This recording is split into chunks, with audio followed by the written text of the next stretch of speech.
Hey, what's up guys, welcome back to a new video. Today I'm going to be showing you how to do the new square rectangle. Today I'm going to be showing you how to do the new rectangle effect, or like the warp rectangle effect that I've gotten a few requests on DMs about. So yeah, well, let's get straight into it. And before the video starts, join my Discord server in the description below. I would really appreciate it if you do, because I'm trying to make sure that server stays alive, and you can ask me like a lot of questions and suggest video ideas, everything in there. So yeah, let's get straight into it. So first, I'm gonna go ahead and find my song. Yes sir, this is a song that I'm gonna be using, and I'm just gonna go ahead and trim it up really quickly so that I only have the beat drop. So first, we're just gonna trim it around the beat drop really quickly. So yeah, there we go. So let's just go ahead and find the beat drop. The beat drop is pretty obviously here. And we're just gonna go ahead and put this in all the way in the front. So yeah. So yeah, that's pretty good. So next we're gonna go ahead and find our clip. If you want to do this, you want to make sure your clip has like some kind of dead time before that you're doing like edits and stuff before it. So for example, this clip I have a bunch of edit. I have this like triple edit down, and then hit it. So you kind of want stuff like that to make sure that you can make sure that your clip has like stuff to be shown during like the 3 different phases of the rectangle, if you know what I mean. So yeah, first let's just go ahead and go find the beat marker. So don't mark it yet, because if you mark it now, then the spots are going to be different later. So yeah, you can tell that. So by the way, I'm editing on 24 FPS because I can't edit on 60 FPS while recording. So yeah, so first we're just gonna go ahead and press Control R, and we're gonna go ahead and add a speed point in. Go left 5 frames for me, and it's gonna be 10 frames for you. 1 2 3 4 5. Another speed point, 1 2 3 4 5, and go right 7 frames. 1 2 3 4 5 6 7, and just go ahead and add that. You're gonna zoom in a tad bit, and then we're gonna just change up the speed. First, we're gonna go ahead and lock track so that the audio doesn't like glitch out, and then we're gonna change speed here to 200, change speed here to 50, and then we're just gonna cut off the rest of the extra clip.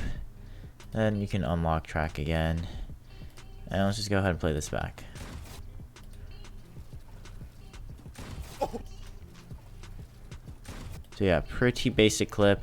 What we're gonna do is we're gonna find the shot of impact. So yeah, basically when your body starts to glow, this is for this we could use 2 frames. I think I'm gonna use the frame where it glows brighter, and we're gonna just go ahead and mark that. And now what we can do is gonna go ahead and align up the marker from the clip to the marker from the song, and just go ahead, and that looks pretty nice. So yeah, that's pretty nice. I'm just gonna go ahead and make this fade out as well. So this is without any effects, only retime.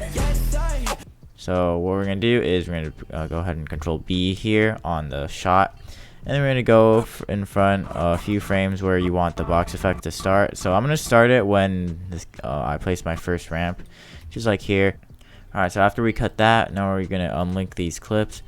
Click this and probably hold Alt and drag up, and you're gonna disable the top clip here, and we're gonna go to the bottom, and we're gonna go ahead and add in 2 things. So we're gonna add box blur. I don't know why. Box blur, and we're gonna go ahead and add in color corrector as well. So box blur, we're gonna increase the amount by a tad bit. Clerke, same thing, change down the saturation and the not the contrast, change down saturation and the gain a little bit. Saturation, you don't want it to, yeah, basically this is what's going to be in the background of the clip. So yeah, that looks pretty nice for the background. And now we're just going to go to top clip and disable the bottom clip. We're just going to go to the first keyframe here, first frame there, and just gonna go ahead and add a transform. And boom, the transform there. Alright, so now that we have a keyframe down, we want to go to the first frame, click here, go right 5 frames, or however, like a little bit of frames, not too many frames, and we're going to keyframe it, make this 0.85. and then it's kind of just boom zooms to 1.85 in 5 frames for me, and then we're gonna go ahead and go around 2/3 of the way in here, and we're gonna add another frame, and then click here, add a keyframe there, go left and add another keyframe, and so that we're gonna do that so that we can change it so the size will change in 1 frame and won't like fade out or like zoom out. And we're gonna put this to 0.65. Okay, so it's gonna go ahead and so this is how it's gonna look. It's gonna be at full size, and it's gonna shrink. Yeah, I'm gonna go ahead and disable the music.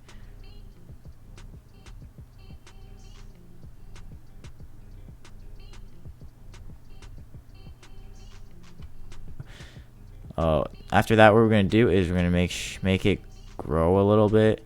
So go around like 2/3 of the way in, and then we're gonna go ahead and make this 0.75, and you're gonna make it go small like a few like just a few frames before the clip. You're gonna keyframe this again, make it to 0.5, and then you're gonna make it grow all the way back on the last frame. You're gonna keyframe it again and make it go to 1.1. So yeah, this is how it's gonna look from the spline. So first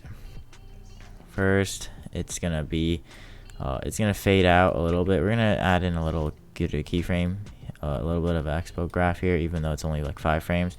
It's gonna go from 1 to 0.85, and it's gonna go from 0.85 to 0.7. It's gonna 0.85 to 0.6, I believe, or whatever amount is gonna grow a little bit, and it's gonna shrink. It's gonna grow here. I think this can grow linearly, and then it's gonna shrink. So this shrink has to be decently done.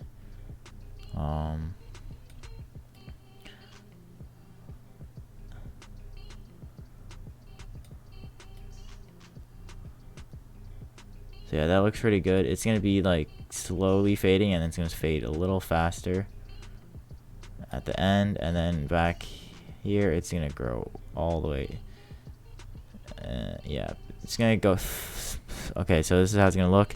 It's gonna smoothly fade down, and then back here it's gonna grow all the way up. These two should also be pretty exponential, I believe. So yeah, that looks pretty nice. Alright, so it's you can just go ahead and mess around with these graphs, but I really like how this looks. So it's just basically I'm gonna go explain it one more time. It's gonna stay at 1. It's gonna grow, shrink down to 0.85, and then in 1 frame it's gonna change to 0.65, and it's gonna slowly grow, and then it's gonna shrink, and then it's gonna boom explode really quickly back up to 1, and that's pretty much it for the transform. And next we're gonna add in uni.ecto. So what this does, it basically forms like that glowing thing around the clip.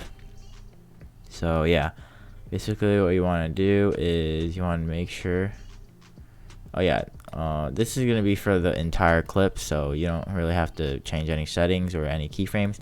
But what we are going to do is make it turn into red for the last frame.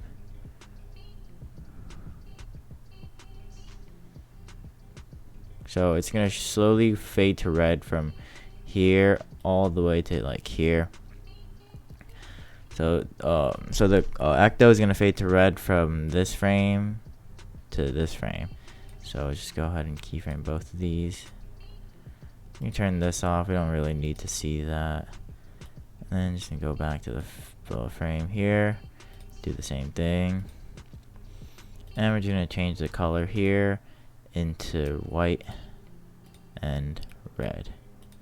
So yeah, that's pretty much it for the universal.ecto. So next what we're gonna do, we're gonna add in dent. There's 2 dents here. I'm gonna use the wand one, but that's really what I prefer. If you know how to do the other one, then use that. But we're gonna change the setting to type 3, put it to black, and then we're gonna put the size up so that it covers the entire clip, and put the strength to negative. however much you want, really. Put negative 0.14. I usually do negative 0.9 or negative 0.12, so negative 0.12 seems good. Okay, so yeah, that looks pretty good in my opinion, and we're just gonna go ahead and close that down again. And you have to remember for this, this also has to fade in, because you don't want the entire clip to be you know, like you don't want the entire clip to be warped. So what we're gonna do is we're gonna keyframe here, we're gonna keyframe the strength here, and then when it goes around here, when it goes around like a few frames in, we're gonna change the warp to its full. When it turns fully red, we're gonna change the warp to its full opacity. And then at the last frame, you want to go ahead and for this grow part, for this growing part, you also want to change it so that like in the last 2 frames it grows. Just go ahead and go to the last frame. It grows all the way to around 0.6 or something like that's like kind of big. That kind of makes it look distorted. And then go to this frame, and you're also going to want to change it to 0. I mean, change it to 0. So yeah, that's pretty much how this is going to look. So it's going to go ahead and shrink to size 1. It's going to shrink down to size 2, and it's going to start warping.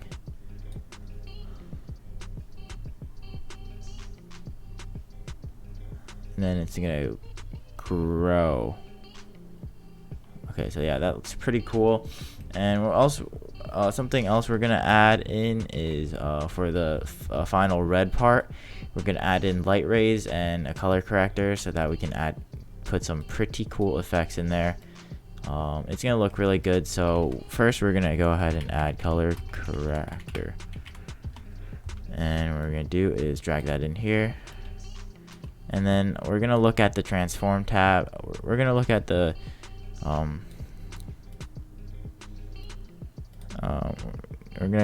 we're gonna go ahead and look at uni.ecto, and we're gonna look at when everything turns into red. So yeah, so this is where it's fully blue, and then this is when it turns red. So what we're gonna do for this color corrector, we're gonna change it so that the saturation for this also goes down along with the ecto changing color. So what we're gonna do is keyframe at the end, keyframe when it starts, and we're gonna put the saturation down at the last keyframe, put it down to like 0.258. That looks pretty good. And we're gonna go ahead and add light rays. You can add whatever light ray you want. I'm gonna be honest, I don't really care. I personally like s_rays the most, but if you don't have plugins, then you can just use the regular light rays that are built into Davinci Resolve, and keep most of you want to first change the color to red, and then you can kind of like mess around the settings. I usually turn down the threshold a tad bit, and then I put the length down as well. So yeah, you gives it like a little bit of this red color, but obviously you don't want this light ray thing to stay forever either, because in the beginning that does not look good. What we're gonna do is we're gonna also make the light rays fade in with the ecto and the saturation. So what we're gonna do, go to the settings, go to blend, keyframe this here, and then keyframe that here, and then you're gonna put the blend all the way to 0 in the first keyframe, and it's gonna grow to 1 in the second keyframe. So yeah, sorry if you guys can't really like visually see this, but just really follow along. It'll make sense if you watch this a few times. I can't really play it because my computer's just that laggy. That sucks. But yeah, that's pretty much it for the effects. But we're gonna add one more. It's s_shake. It gives this like a little still kind of shake to the entire like clip itself. Just makes it kind of like wobble around, make the canvas thing wobble around in here. I'm gonna load preset, and let's see if we can load this, please Sapphire. Alright, I'm gonna go to my all, and we're gonna put in the glowing box shake. So yeah, this shake is mainly a tilt shake, and you can see it's pretty severe, but you can change around the settings. I just like having this like shake a lot because I don't know, I just like having it shake a lot. So here, I'm going to show you all my settings. So the only things I change is change the amplitude to 0.3, change the frequency to 2, X shake is 0, Y shake is 0, Z shake obviously 0, and then tilt shake I put that for 25 and kept all the other settings. So yeah, that's pretty much all the settings here. You can just scroll through it, you can pause the video or something and just copy them. But yeah, that's pretty much it for the shake settings. And now we're going to go back here, we're going to enable this clip again, and we're going to go ahead and go to open effects library. We're going to add in an adjustment clip and just go ahead and close it so that it ends at the end of the clip. And then we're just going to have it start 2 frames before the clip, 2 frames before the impact. So yeah, go ahead and make sure you're on the adjustment clip, go into Fusion, and we're going to be adding 2 things. So s_shake is definitely needed because we want to have like this kind of cool ending feeling. Cool, like obviously you just want the shake. And I'm going to give you the presets for this. This preset is made by Charlie FN. So yeah, another shake preset. And then we're also going to add s_flicker. And for flicker, I'm going to change this to 0.5. Change the amplitude to 0.5. And yeah, make sure the shake also has the keyframes done right. So and at the end of the clip, make sure it just put everything right. So yeah, here are the shake presets, by the way. So 0.6, frequency is 1, X shake 0, Y shake 0, Z shake 0, and then here are the tilt shakes and then the channels. So these are the settings. So yeah, and that's pretty much it for the settings for the shake. And then for the flicker, I just want it to change to 0.5 on the shot. So yeah, it's gonna be 0 here, it's gonna be 0.5 here, and it's gonna flicker. You're just gonna turn it to 0 at the end of the clip. So yeah, that's pretty much it for the entire thing. I tried to speedrun this because I already did this tutorial once. Everything turned out fine, but I don't know why the file could just not be played in Davinci Resolve, and it just really annoyed me. Really annoyed the heck out of me. So yeah, I'm gonna try to play this, let it render, and try to play this. So yeah, that's pretty much it for this tutorial. I hope you guys enjoyed this. I forgot to record an outro, but yeah, this is basically what the outro is gonna have to be. But I hope you guys enjoyed this video. Hopefully it helped you out. This took a lot of time in my this video is pretty long as well. So yeah, hopefully this helped you out. Hopefully you could understand this because this is a little bit more gibberish than my other tutorials. So yeah, hope you guys enjoyed this, and peace.